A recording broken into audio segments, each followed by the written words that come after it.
Hey guys, Type Zero here. I've had a lot of people messaging me regarding how to set up their DAW, so I figured I'd take a minute to create a couple 101 videos just for quick basic things. Nothing too major. We won't get into any crazy technical aspects, but just in terms of how to get a DAW going. So the first things first is obviously there are two primary forms of DAWs aside from all the different manufacturers, but there are the 32-bit and the 64-bit DAWs, and it's important to keep in mind which ones you're going to be using. As well, when selecting your DAW, you have to make sure that you're using compatible plugins. So for example, 64-bit plugins don't generally tend to work backwards into 32-bit DAWs, whether you're using Cubase or FL or Ableton or whatever you want to use.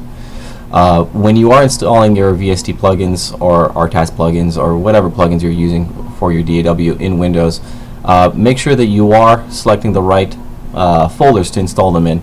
For example, in Program Files x86 here, we can actually work our way down to the VST plugins folder where you can start seeing plugins actually being installed. So keep that in mind and remember where your plugins are actually being installed, because we're going to have to get back to this later on. So that's the first step. Make sure you know which architecture you're installing, and make sure you remember where your plugins are actually being installed. And we'll be back with step 2. Cheers.